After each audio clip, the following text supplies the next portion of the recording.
the presentation that is the one we've all been waiting for. Just the one that I had Brian. I kept saying Brian's presenting, so I've had Brian presenting like multiple times, and it's not Brian, although he's part of our committee, and he will, I think, participate in the Q&A portion along with Dr. Bertley and Joe Nardone from the Columbus Regional Airport Authority, CMH. So let's get started. We're going to start with Dr. Frederick Bertley, President and CEO of COSI, and then we'll move over to Joe and Hannah. I'm going to let you quickly take it away. To Joe and Dr. Bertley, we usually don't introduce the entire committee because it would take up so much of your time if we do that, but you can look out here on the grid if you have the grid view and see many of your colleagues, people that you know from various sectors in the community, corporate, nonprofit, government, small business, and community. So a good representation of Columbus and in the various sectors. And we look forward to hearing your presentation. You got it. Well, with that introduction, thank you so much, Christy. Thank you for inviting me. Thank you, committee, for the great work you've been doing. I do want to qualify this. I was told to really talk about kind of the museum sector nationally, then the state of Ohio, and then, of course, down what's happening in Columbus. So I'm going to focus on that. I'm glad Brian is on because he's going to get to the bigger picture of tourism in general and travel. And, of course, my colleague, President Nardoni, from the airport, we'll talk about specifically airport. So with that, let me get started. I was told I have 10, 11 minutes. I just want to verify if that is true. All right, so I'm going to do a whirlwind tour of the forest with a lot of images to get through this. So here we go. So, all right, this is a really cool graphic that came out by Heart and Minds, and it talks about industry trust. This came out at the beginning of the pandemic. On orange, up to the left, really high trust, low trust is to the right. Well, this is essentially internet and education. We think that COSI kind of fits in there because we do educational stuff, internet stuff. But at the end of the day, we're really part of that restaurant, travel, leisure. And you can see that's the slowest one to come on board. And that bore out. When you talk about the impact on museums, this is national data looking across the country in the US. 71% of museums are open. Currently, 30% are closed now. When you looked early on, you had this really interesting mix that when they asked the question, do you think you'll permanently close?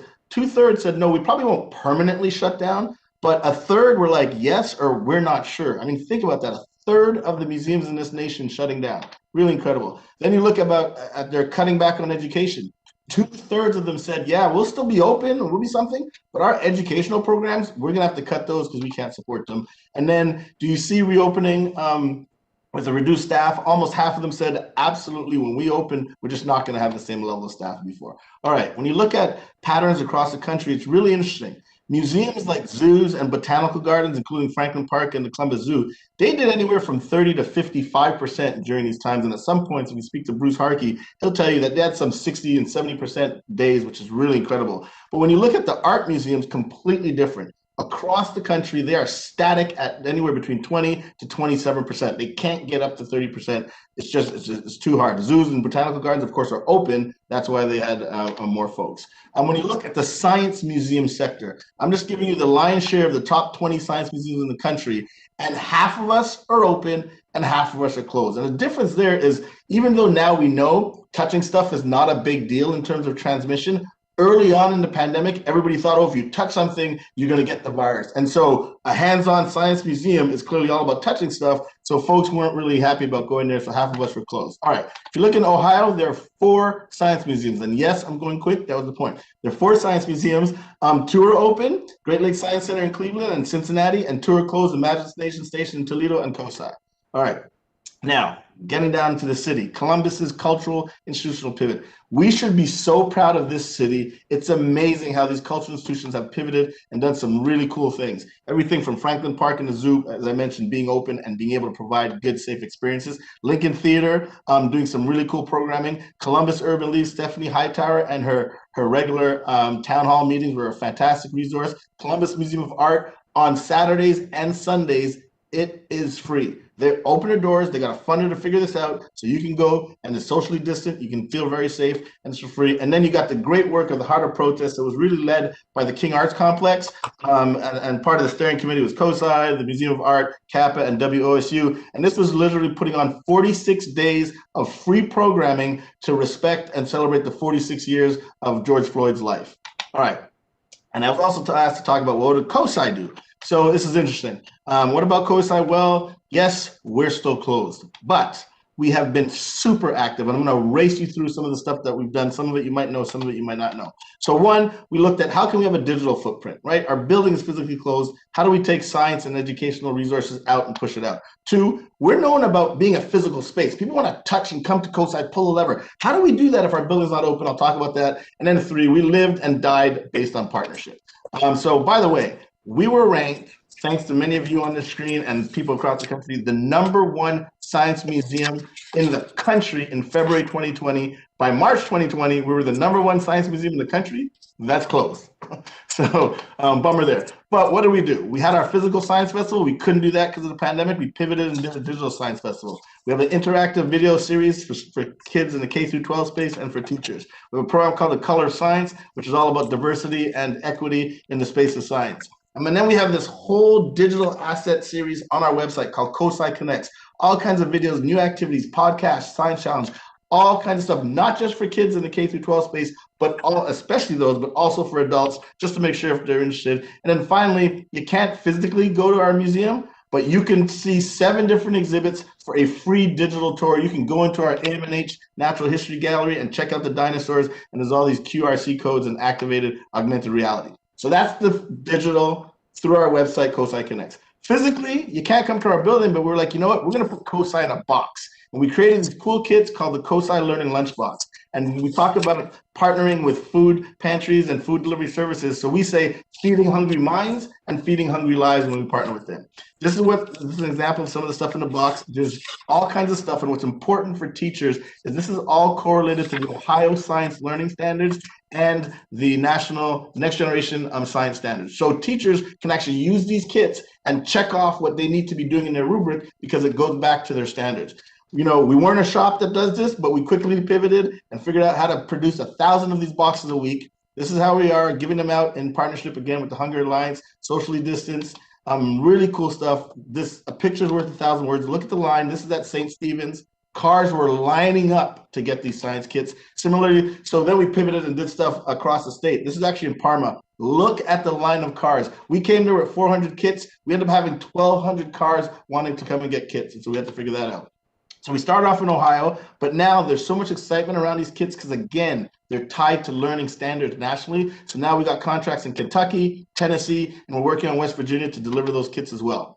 Third piece is our partners. We partnered with everybody from the Lieutenant Governor. This is at the Ohio Food Bank, where we gave out 1,200 boxes along with turkeys and food for folks through the holidays. We partnered with the governor's office. By the way, this is when he launched our Digital Science Festival, and he's wearing a COSI tie. So a nice little plug for COSI there. And we partnered with the Mayor Alliance. When I talked about going throughout the state of Ohio, we actually partnered with the Mayor Alliance. At each city, we had a different mayor there standing with us, handing out kits. Here's just a subset of some of these mayors and elected officials.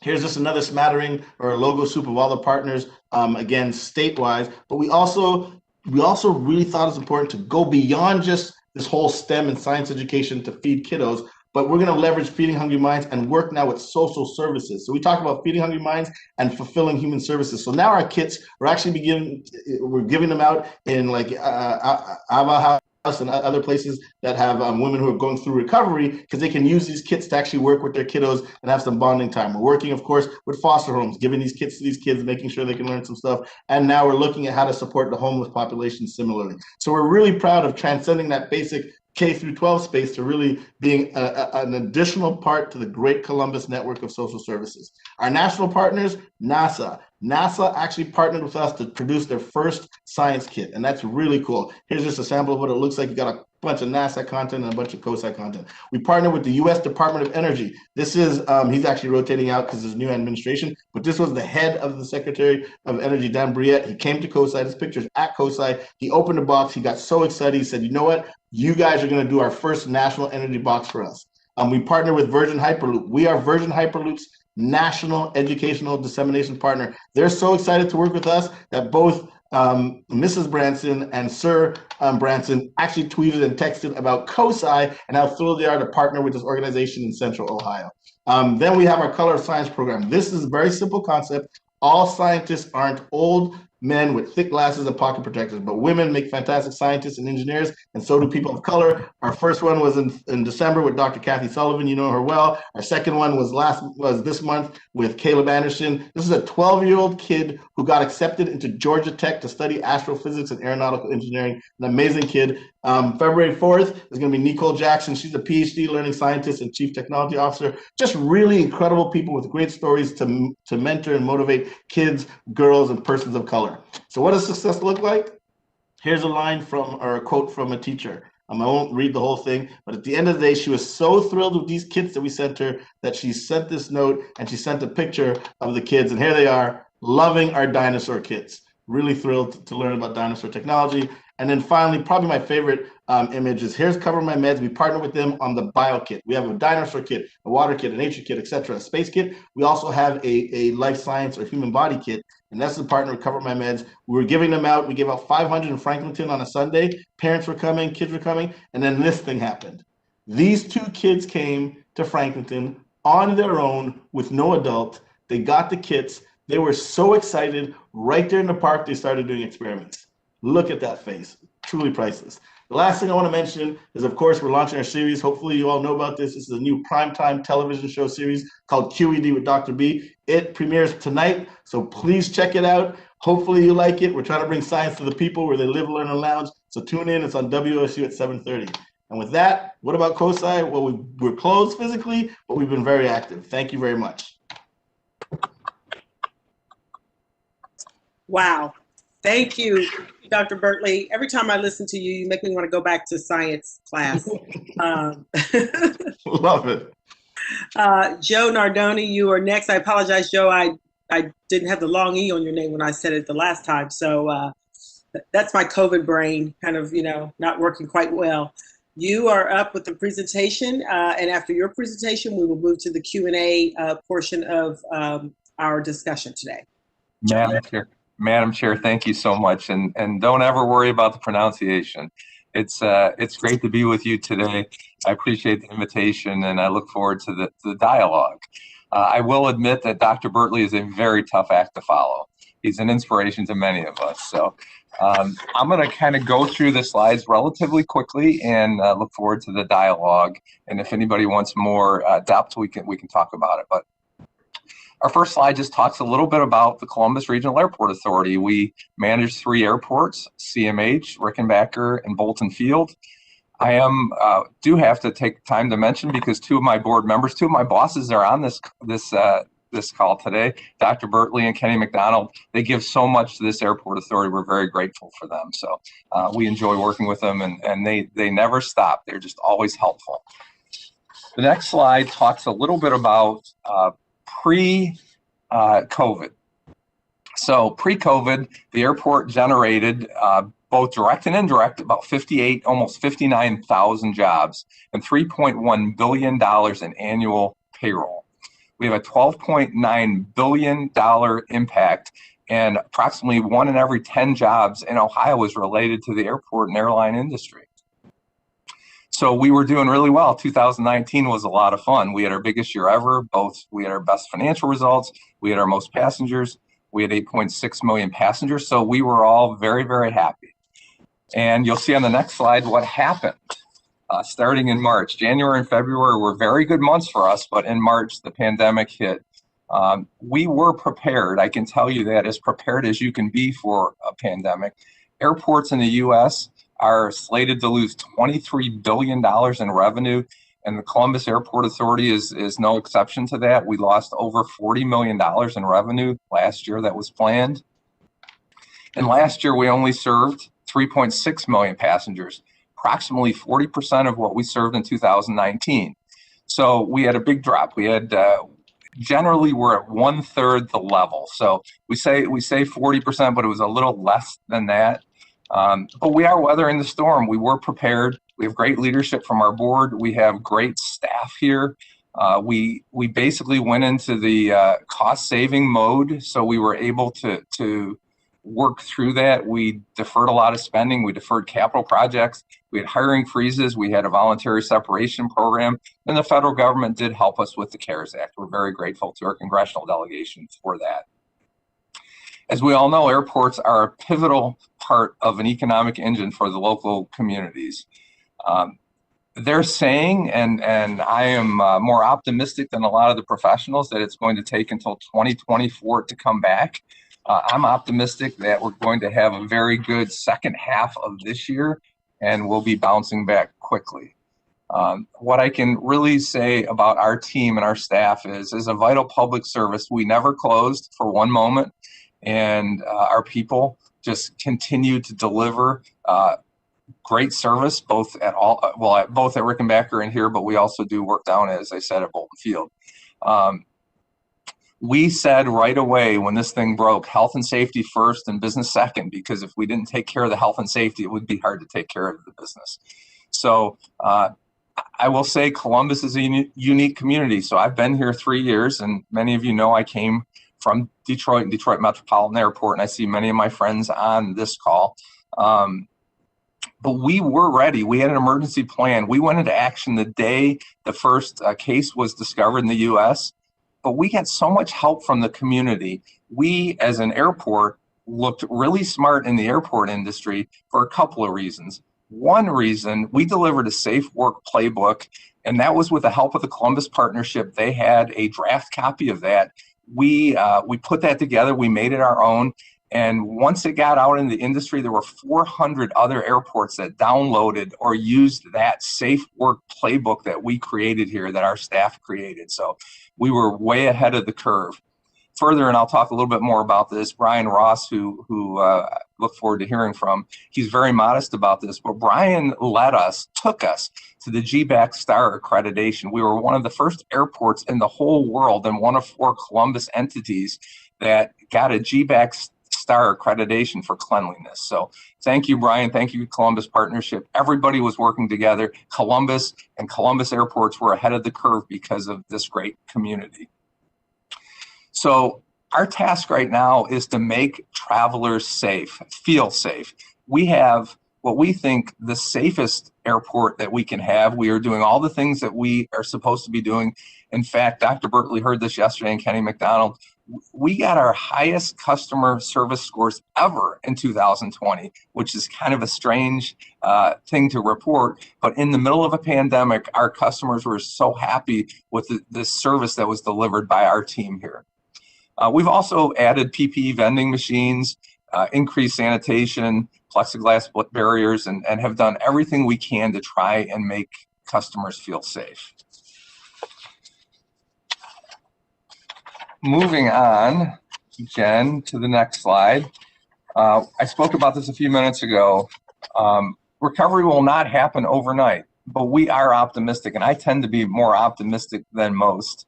I can tell you, we are working very aggressively on air service development. So we lost many flights, although many have come back. We still have Seattle on the West Coast. We don't have LA. We've lost Salt Lake. We're hoping all of those things are temporary. We've lost San Francisco. Industry experts are saying 2024. We are hoping for a much sooner recovery, and I think that we're starting to see some signs of that. What I want to do and what we want to be able to do is encourage folks to know that we are doing everything that we can do and that flying is safe. People are going to fly when they're comfortable flying, and we don't want to push people, but we're anxious to have folks back, and we're ready for our passengers when they're ready to come back. As I said, air service development is really important. We've been working very closely with the airlines, been working very closely with our business partners. Dr. Bertley has agreed. We're talking with our staff about vaccination, and thankfully Dr. Bertley is going to speak with our staff. Thank you, Dr. Bertley. Later in February to encourage our folks to be vaccinated. So we're continuing to do everything we can to create a comfort level. What we can ask people to do again is fly when they're comfortable to fly. We encourage them in both the city of Columbus and Franklin County have passed resolutions to encourage their travel policy to get folks to fly direct, and we appreciate that. And again, we don't want to be pushy, but we think we're ready. We're going to continue doing the things we can do. We now have touch-free parking areas. I'm going to just go to the last topic, which everyone is interested in. We have not given up on building the terminal that this city in Mid-Ohio deserves. So while the pandemic has been a setback, and it's certainly cost us money, we are trying to find a way, and Dr. Bertley and Kenny McDonald and the rest of our board will be very instrumental in trying to find a way to build a terminal that this community deserves. So we're optimistic, we're continuing to work hard, we have a path and a plan, and we're looking forward to talking to these to the committee members and to the community about how we can continue to serve this community. And Madam Chair, that concludes my remarks. Thank you so much, Joe. And now we're going to turn it over to, we'll have both of you participate. I know Tom Katzenmeier may want to participate along with Brian Ross as we move into the Q&A portion of our discussion.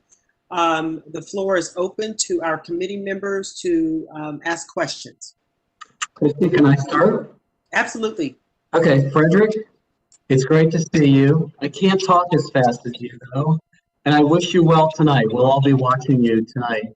But I want you to put your scientist hat on for all of us if you can. I'd like your opinion on this. So suddenly, within a week, it feels a lot different to have a different leader running the country, and he's talking about that he's purchased 200 million more vaccinations, and it sounds like there's a plan on those, and I think in the arts, except for the Art Museum in Franklin Park, virtually everything else is closed. We need to get things back up and running, start selling tickets again, generating revenue for you. Are you feeling better now about this overnight change that's happened?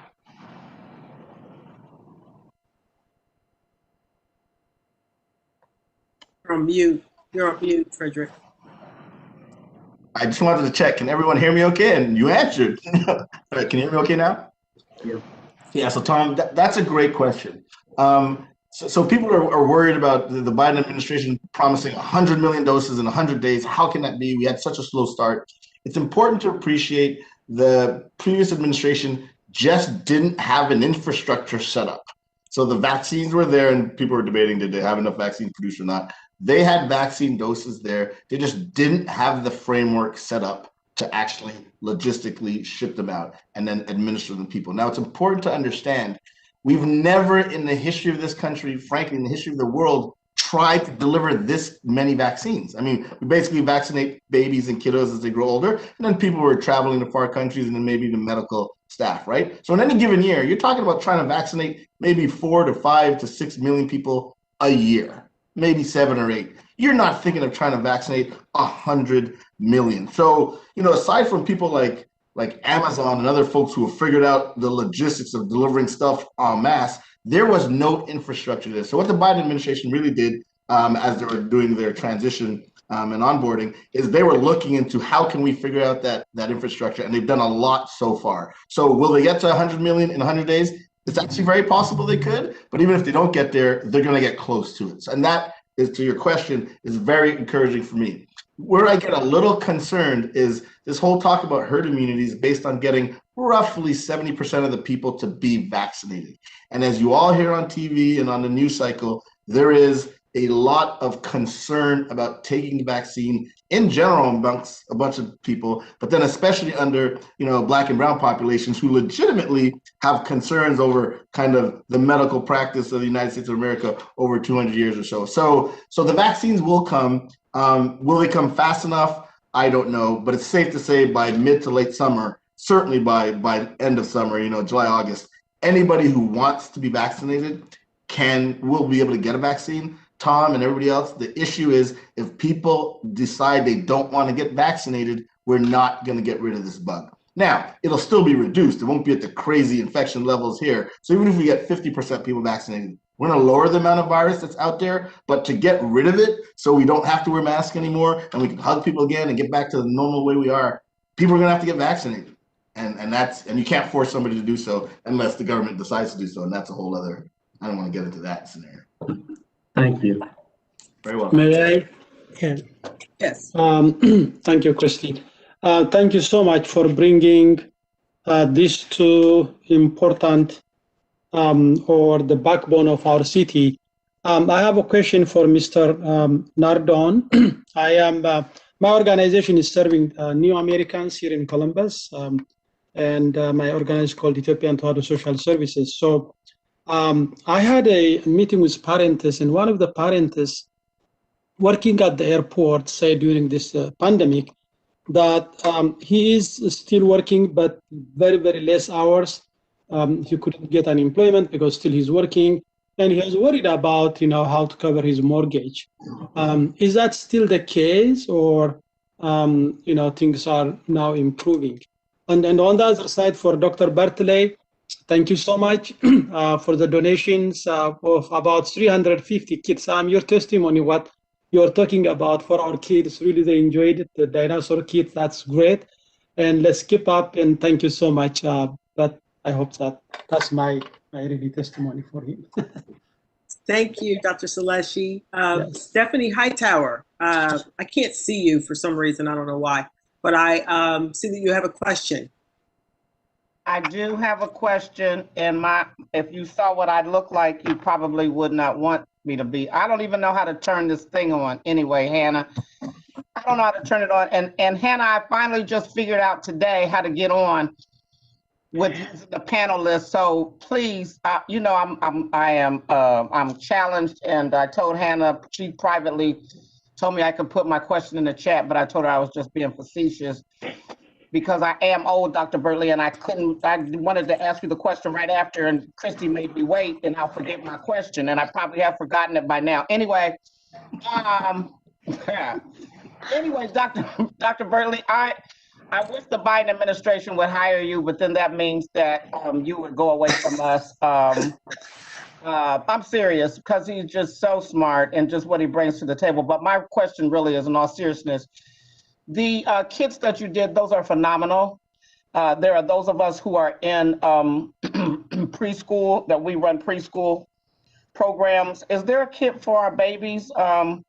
Or are you still working on that one? And if so, I know Head Start, a lot of us would love to be able to have those kits for pre-K. You got it. Well, first of all, I just want to say thank you, Dr. Saleshi, for the shout out. I appreciate the fact that you and your constituents received those kits. So thank you for that. Ms. Hightower, great question. The short answer is absolutely. The first round of kits we have, which are water, nature, space, dinosaurs, and human body, those were made for roughly elementary to middle school, so roughly grade 2 to grade 6-ish or so. We are now in the middle of our production for our pre-K kits, and we're starting first with dinosaurs because we know kiddos love dinosaurs. And so those will be ready either late February, but by mid-March for sure at the latest. And we'll definitely work with you and your other colleagues to make sure you get them. But yes, to your point, you can't start too young. So we're dialing it back to earlier ages, roughly 3, 4, and 5 years old. We'll be able to use those kits. And where are the kits for the old people? Oh, that's coming out. That's the QED with Dr. B kit. So now that you said that, make sure when I give it to you, you use it. So we're working on a next generation of kits for adults, and it's going to mirror the show. The show deals with cutting edge topics like viruses, bacteria, climate change, nanotechnology, artificial intelligence. And so we're going to have a kit for really cool stuff. So Stephanie, I will make sure that's delivered to your door. I know where you live. No, in all seriousness, we have, a lot of us do, and I don't mean to dominate Chrissy, we have older adults populations that we serve. And especially in the minority communities, this would really be phenomenal if we could have these for those adults who may not have gotten this kind of information while they were in school, but would have an appreciation for it. So I think that's phenomenal. So I'll get in touch with you. Miss you, bye. You got it. I really appreciate that. Thank you so much. And yes, we'll stay in touch about this. I'm sorry, Christy, this is Brian. Can I jump in and maybe help answer Dr. Slessy's employment question? Yes. It was a great question. And in Central Ohio, the travel and leisure industry in January of 2020 had over 100,000 jobs. In April and May alone, I'm sorry, middle of March through the end of April, lost 47,000 of those jobs in those two-month period of time. As we've gone through the rest of the year, the latest numbers that we have, there are still 26,000 jobs that have not been filled. So whenever you talk about social physical distancing, obviously that's catastrophic for the travel economy. And when you start looking at how we recover, that's going to be very important, because as Dr. Bertley was talking about, people want to travel. The recent survey, 80% of Americans want to travel, but the vaccinations are going to dictate when, where, and how. Most are going to drive. So most aren't planning any travel until the middle of this year. So this industry is still in survival mode, because there's a lot of restaurants, there's a lot of hotels, even some of our wonderful attractions will be struggling for the next 3 to 4 months. So there's a lot of challenges out there. So how we look at how we can recover is important, but right now we have to survive and then recover. And I think with what comes with that is how we recover with equity, because when you look at the industry, we are underserved just based on the percentages of Franklin County, the Black population, Black and brown. Our industry only has about 16% of Black and brown individuals in the industry, and the population's 24%. So that should be the minimum. Our Asian and Indian population, percentage-wise, are appropriately represented, but still at a low amount. So, there's a lot to go with that. And again, I don't want to dominate the conversation either, but I think what's important too, particularly for a lot of people on this call, is the impact with the decrease in visitation in this economy, the impact it has on Franklin County's sales tax, which is important to all of us on this call. In 2019, it was $30 million in Franklin County sales taxes that came in through the travel economy. The bed tax, which a lot of us are supported through the bed tax, that was $50 million. And we already know that we lost 57% of that in 2020. So there's a lot of financial challenges coming into that as well. Madam Chair, if I could follow up with Brian, is that okay? Yeah, absolutely. So, and Dr. Saleshi asked a question about some of the folks out here at the airport. I can tell you that we have been very fortunate at the Columbus Regional Airport Authority, the governmental entity. We have not laid off anyone due to the pandemic, but it's been a real challenge because we've lost 2/3 of our business. There are folks in the concessions business and the fueling business and the cargo and all kinds of businesses that have certainly lost employees, and people are struggling. So we've been fortunate, but there's some job loss. Thank you, Madam Chair. Brian, can you, Melissa, and we're going to get to your question in just a minute, but I want to follow up with Brian on two things, and Tom. So two things. First, can either one of you, and we've had a presentation from Megan Kilgore some time ago, but can you both just give the brief overview of the bed tax for those who don't understand, maybe don't know completely how the bed tax works, because so many of us receive bed tax funds. I say us because Human Services receive bed tax funds as well. And then the other thing is, Brian, can you talk a little bit about, because I know you all look far out, right, at convention business and so forth. Can you talk about what you're seeing in terms of conventions returning, types of conventions and size and so forth, what you can share? So I'll start with the bed tax. So Greater Columbus Arts Council, Experience Columbus, each get a slice of the bed tax. That's been in place for several decades. 2019 was a record year for the bed tax. I think it was $48 or $49 million total. It obviously collapsed in 2020, starting in March when this hit. Both Brian and my organizations, we've just approved our new budgets for 2021. He's budgeting bed tax at 58 this is for the year, calendar year 2021. He's budgeting bed tax at 58% of the record year 2019. So we're still not assuming anywhere near the record year on the bed tax. We're doing the same thing here at GCAC. We're being just ever so slightly a little bit more conservative than Brian, like a percent or two less than that. So like 56% of the record year. We both view the recovery happening in the back half. So not right now by any means at all. There's no conventions. I mean, you know, we can give you exact stats on this, but we do see some meetings coming back. We clearly see the leisure travel being the first part of this. Drive traffic, people coming to Columbus, people coming to see their families. We are ready. We're going to be ready for this when the timing works. We want to reopen the city in the worst way, as you can all imagine. People are hungry for their art. They're hungry to go to COSI. They're hungry for their cultural attractions. The next key indicator on this is probably going to be festival season. So festival season in Columbus brings about 2 million people downtown.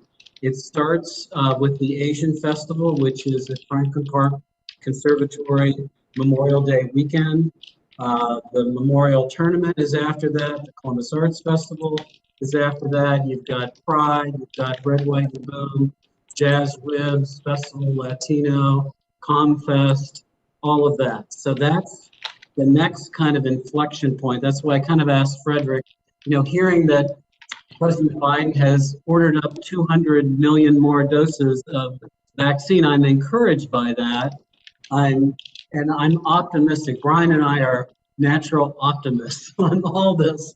You know, I'm not going to give you a pessimistic outlook, but we're on the cusp of having to make some of these decisions pretty soon, like in a month or 6 weeks, about whether or not we can bring 400,000 people downtown June 11th, 12th, and 13th.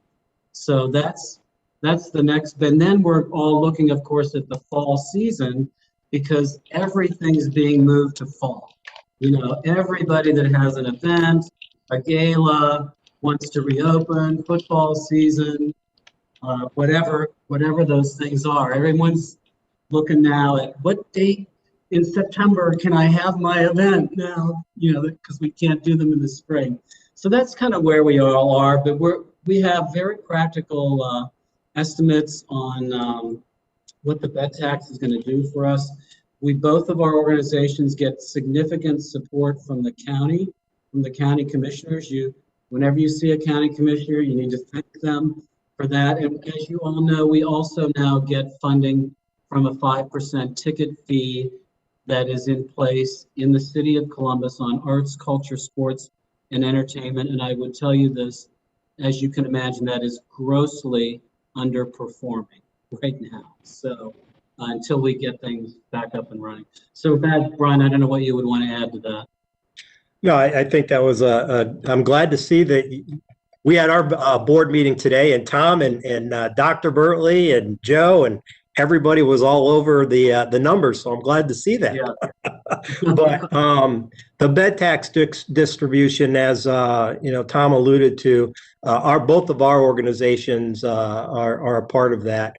And it's the largest funding mechanism for our organization. I believe it is the largest for GCAC. It also funds dollars for the the Franklin County Convention Center. And if they do not have certain amount of tax, they have to go back to the city and county. So that's very important. But Christy, as you said, there's also 30 different human service organizations that typically get around $3 million a year. Affordable housing is a part of that. They get around $2 million a year. So all of that was obviously severely impacted in 20, and it's not going to be much better in 2021. And so that's important as we move forward. Thank you, Brian and Tom. And there is a comment, Tom, for you in the chat from Ariana, who said you made her heart flutter when you started talking about festivals. Mine too, Ariana. I just want to be able to go to a festival. Can I just one? Let me turn it over now to Melissa Johnson on our committee, who has a question. Melissa?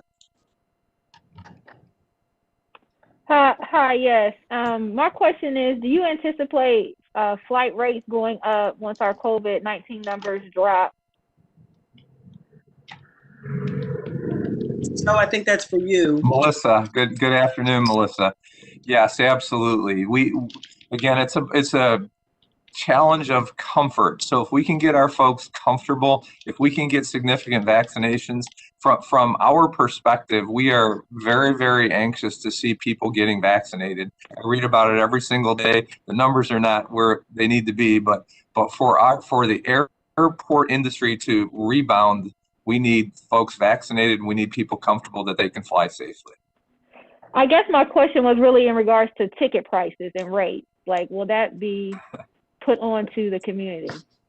So ticket prices and rates, I have been asked that question 1,000 times since I've been in the airport business, a little over 8 years, and I cannot explain the way that airlines set rates. What I can tell you is we are hard at work at trying to get new entrants into this market, and when you get new entrants into the market, it usually drives rates down. So right now, we're just trying to make up and pick up ground that we had in the past that we've lost. But we do have some opportunities. Southwest, as you can see, has been very competitive on the rate situation. But it ultimately, there are less and less flights because they can't fill them. They can't afford. The airlines can't afford to fly aircraft with 30-40% full as they did during the early days of the pandemic. So it's hard for me to say what's going to happen to rates. But we're all optimistic that as travel comes back, rates will kind of normalize.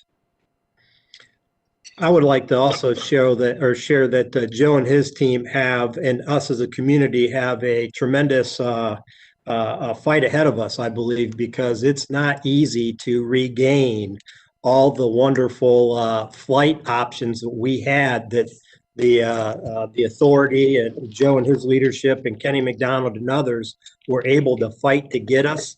So, that's going to be something that we all have to, whenever we can do a flight and support that direct flight, we have to, because it's going to be very difficult. As Joe said, it's about where you're going to get the load, and we don't want to be one of the last communities coming on board. So it's going to be a challenge for all of us. And I know Joe and his team are working hard on that. Thank you for that, Brian. We are, and we're optimistic, but Brian is so right. So the only way that we get new flights is by having people sit in the seats. And in the 3 years that we were here, in the first year that I was here, we get Seattle, we get San Francisco, we got Salt Lake City. So you have to start with an S to be a new flight, not stop flight to Columbus. But we've lost some of those flights. We think they'll come back. Columbus is a very sophisticated, very aggressive, very cosmopolitan city, and the airlines like Columbus, but they need to make money.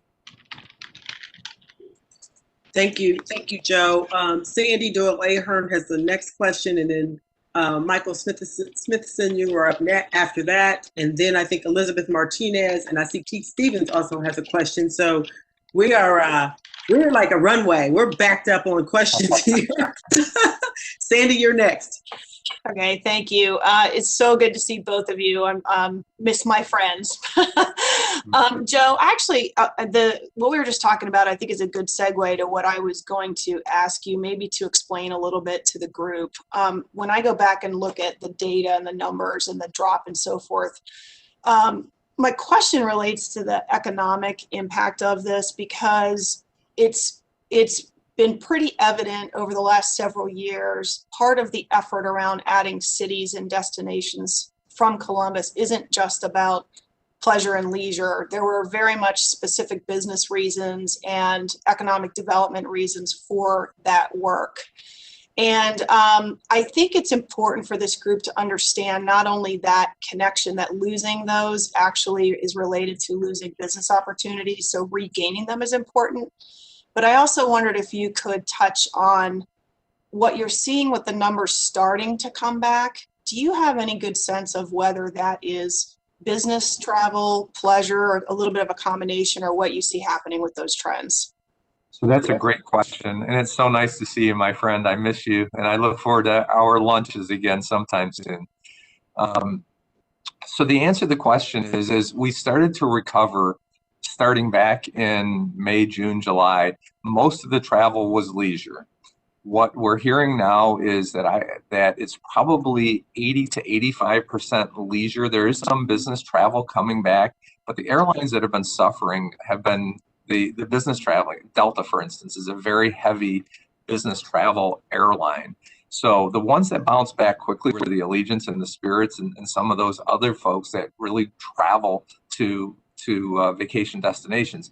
Frankly, and I don't know the exact numbers, but South Florida and some places have not really seen the kind of effects on COVID that we have because people kept flying to South Florida and to Texas and some Southern California destinations. So the answer to the question is the airlines are all banking right now on family, friends, catching up, vacations. Business is a lagging factor right now, Sandy. So, and I don't know if Kenny's actually on this call, but we've had calls with economic development folks. And while we've been encouraging people, again, we want people to be comfortable. We don't want to push on that. And people, I think, will get comfortable soon enough. But we have been encouraging the business community to fly because what we're hearing is once competitors start flying, they're going to fly. So if you're an architect or an engineer and you have to compete with somebody for a job in Tennessee or New York or wherever, and you're seeing your competitors start flying, then you're going to get on an airplane. Thank you.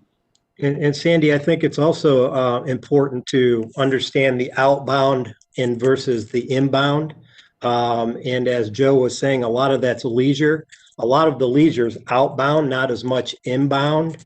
When you look at the 10 million visitors that we have that sort of stay the night in our community and that are leisure travelers, we're still, a lot of that's a drive destination, about 72% of them. But it is very important for our businesses. It's very important for our convention business. There's a tremendous amount of reasons that we definitely have to have those flights and access. Thank you. You know, Sandy, to add on, and Michael, you're next in the queue to ask a question, but to add to your question, I think, one of those, the query or the question is, to the business community, and, they may or may not be ready to talk about this, but given the virtual nature of our work over the last now year, what kind of, adaptations will they make around business travel, the need to travel to a location for business versus doing something virtually? I think that'll be something good for us to, maybe some of our business partners here, will be able to talk about that. But I think, that's probably going to be leading into a lot of discussions when you find that you can do something, in a different way for a less expensive way. I don't know, but that's got to be on the minds of, especially the bean counters in business. So more to come, I guess, on that. Perhaps in phase 2, we can dig into that a little bit more, with this particular cohort. Michael, you are up next. Yes, thank you. Mm-hmm. Christine, it's funny, my question actually kind of parallels on what we were just saying in the way that, I see that there's potentially a good window of opportunity for us, right, to capture some of that business travel if it does, or if we forecast that may open back up. And potentially, I guess, looking at have we been thinking about ways to do that. It seems like a lot of cities like us have done a good job of folks have moved out of New York, big cities, other places are coming back to their Midwest roots, for example, right? and are doing that. At some point, they're probably going to have to go back to some level of business travel, even if it's not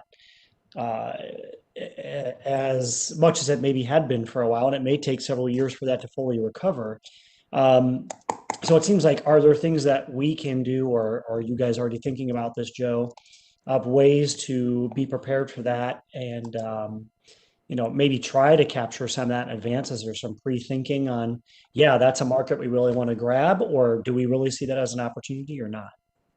So, Michael, that's a great question. Thank you. And you sound like you work here, so thank you for that. So we have been hard at a lot, so well, thank you, and please travel more when you feel like it. I can tell you that we are hard at work and soon to have a discussion with Dr. Bertley about some air service types of opportunities. But we were working on this even before COVID, obviously, but we get very laser focused during COVID, are working on all kinds of different things. And I can say this without being able to share some things just quite yet. We are being extremely aggressive.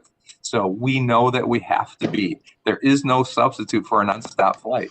Yep. So having come from Detroit Metropolitan Airport with a few more flights than Columbus, we've been very strategic at trying to attack the nonstop flights. And of course, Kenny McDonald was on that long before I arrived in Columbus. But there are things that you have to do to compete, because it's just like, I view air service development, I said this today to our air service person, much like economic development. If you're not the first and the best, somebody else is going to beat you. So we stay ahead of it all the time. I'd like to be as good as Kenny McDonald is, but we're working on it. Great. Thank you for sharing. And I think Elizabeth Martinez, you are up next. Yes, good afternoon. Sign me up for the festivals team. We're bring that team together. So my question is for Dr. Bertley. Hi, Dr. Bertley. Long time no see. I'm part of the testimonial group of organizations that have greatly benefited from kits to be able to distribute to children in our program. What I appreciate, obviously that like the crisis for many of us has been the birthplace of, creativity and innovation, and glad to see all of the traction that is happening around the kits, not only in, bringing COSI to kids, but also being thoughtful about how we can target other groups in the community to have access to these educational experiences. My question is, one, how do you see this, post-pandemic, some of this innovation continuing? And then the second question is, what does partnership look like with educational institutions, as we're having, we're, at the center right now of education recovery for many kids in our programs? Yeah, well, Elizabeth, first of all, great to see you as well. It's been way too long. Second of all, you're spot on. For many sectors, and I'll speak specifically for my sector, for the science museum sector, we've known for a long time that our bricks and mortar model, which we love for you to come into the building, that's, because of these handheld devices where you can access information instantly on science and technology, attendance just in general across the country has been waning. So we've all known we had to think about, okay, what do we do that's bricks and mortar are independent? How do we go offsite? How do we go online in a real way? It's so hard to compete online because it's such a saturated space, but what can we do and how do we differentiate ourselves? So all the pandemic did for us is accelerate aspects of our strategic plan. We were thinking about kits. We've already launched a science festival out there in the community. We were thinking about how do we get into schools in better, more ubiquitous ways. So we've been thinking about all that, but now the pandemic just shut our doors. And so we're forced to make it happen. So to that point, we are absolutely going to continue doing these things and continue to think about how to further ideate them. It's not like, oh, this is a safety net just to keep us afloat while the pandemic's there, but we will absolutely continue things like the kits, our digital services, COSI Connects. There's a lot of free Wi-Fi services we have. Our COSI on Wheels that used to do field trips to schools and do big things. We can't do that. We refit those box trucks into digital hotspots, and now they drive to the communities that have an internet desert or have Wi-Fi deserts, and they act as hotspots so people can download stuff for free, et cetera, et cetera. So all these things will continue, and hopefully we can innovate around them further. Regarding the partnerships, in particular, the K through 12 space or even K through 16 space, that is absolutely critical to our model. So we're in discussions with the Ohio Department of Education. We're also in discussions with departments of education across the country. We're also in discussions with the STEM network. And so to figure out how to work at the leadership level, and we're not saying our kits are the answer for science education. We are saying our kits are part of that narrative to help build on other resources. And so we're working with all these kind of higher up partners to figure out how they can disseminate them in massive ways. And so when I talked about being in Tennessee, Kentucky, West Virginia, and of course, Ohio, that's how we're doing it. Yes, we do local. We also work at the higher level to penetrate as many kiddos and classrooms and parents' homes as possible. So thank you for the question, but you're spot on. It was really, the pandemic for many of us has just been a catalytic agent to be more efficient, more creative, and faster. Thank you. Thank you, Dr. Bertley, and thank you, Elizabeth, for that question. Keith Stevens, I know you had a question about the private and the corporate flight activity. I'm not sure if that question was answered or if you have another question, so you are up. Yeah, thank you, Christy. And this question is for Joe. Thank you. Let me preface my question with the fact that we actually, airport's a client, but we have 4 clients that are housed in 3 of the hangars that are on the north side of the airport. The business we've done with them from 2020 until now has not waned at all. Their stock prices for those 3, there's 3 that are public, their stock prices have held, and the private obviously is doing well. My question to you, have you seen any reduction in private flight out of the airport? And I think it really ties to Christy's point around remote work, and maybe that's impacting some of the flights that used to take place from a private perspective. So hi, Keith. It's great to see you, and it's a pleasure, as always. What I can answer the question in this way. So what happened after the pandemic hit was everyone was looking to fly private. So I think all of those businesses did very well. And everybody who could afford to fly private was trying to find a way to fly private. I think generally the business is not quite as good as it was back in March, April, May, but it has not tailed off significantly. Private folks who can fly private tend to still do that. And I've heard of no significant drop off, and it's an option for some. So to answer your question directly, I think private flying was very much in demand March, April, May, June of last year, and has continued to be a driver here at this airport. Thanks, John. Hey, thanks for your leadership as well as Dr. Bertley. And Dr. Bertley, I got to get with you offline and find out where you get that hat. I'd like to have one of those. You got it. Happy to share. You're very kind, Keith. Thank you. Are there other questions for our panelists from our committee? I would like to ask maybe the final question of really all of you. You know, as you think about this committee, you know, many have come forward and, you know, offered suggestions for, you know, whether it's advocacy for some type of change or something that perhaps helps them continue to recover, you know, in a resilient way, in an equitable way from the pandemic. Some have, you know, offered, you know, a policy change here or there. Do you have any of those types of suggestions or ideas that you'd like to bring forward to the committee? And I don't want to put you on the spot. If you want to think about it, you can always get back to us or shoot Hannah an email as well. So, Christy, if I could jump in, I know from the larger picture within the industry, a big part of it is as being resilient moving forward and providing prosperity in the community is as we recover with equity. I think that's a big part of it. There are, you know, we are very underrepresented in a lot of our parts of our segments of our industry. I think a lot of it comes down to the workforce development, which we're working on, but also the education and exposure, because just in a lot of my interactions and speaking to a lot of people, there's still that cultural perception that, you know, in the hospitality side of things, you're flipping burgers or making beds. And, you know, there's sales, accounting, marketing, PR, human resources, entrepreneurs.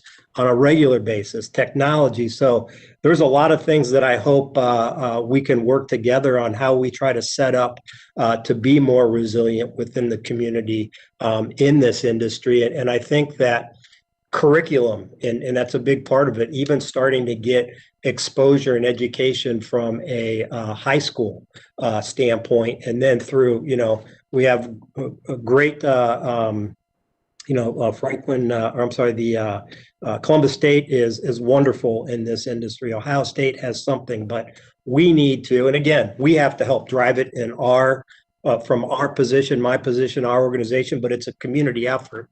But we really have to get more, we have to represent our community better in many different aspects. So I think that's the big ask I would have as a whole, because we have very talented individuals on this committee that represent a lot of different cultural aspects of the community that I would love to engage and understand how we can do better. Thank you. Well said. Well said, Brian. Yeah. Yeah, well said. Kind of be ready, right? In other words, let's do this work now and be ready so when the jobs come back, you have the people and people representative of the community, and people see it as a career. Yep. Not just one type of job, but multiple types of jobs and a career. Yep. And the jobs will come back. The industry is resilient. People need to see people. The number one expenditure and disposable income is travel. That's not going to change. How we do it is going to change somewhat sometimes, and how we interact. There will be a new digital aspect to meetings and virtual, but the face-to-face will not go away. Yeah, no, we certainly hope not. Okay, well, it's 4:33, so everyone gets about 27 minutes back in their day, in their calendar. I think probably everyone could use a few extra minutes.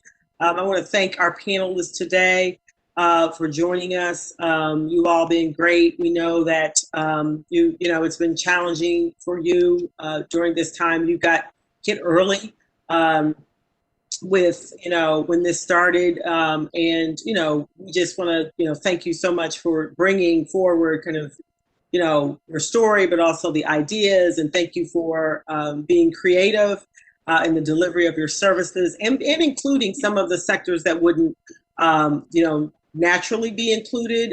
So especially to you, Dr. Bertley, we really appreciate you now thinking about the human services. I see Denise shaking her head because Alvis was represented, homeless children, the whole 9 yards. I mean, what a great way to now partner. So, speaking from that part of from that sector.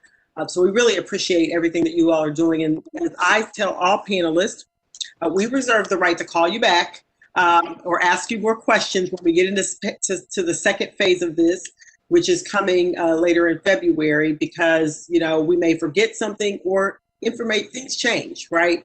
The landscape may change. We may want updates and so forth. So hopefully you will answer our call or our email. And we just, again, thank you for being here with us today and taking all of our questions.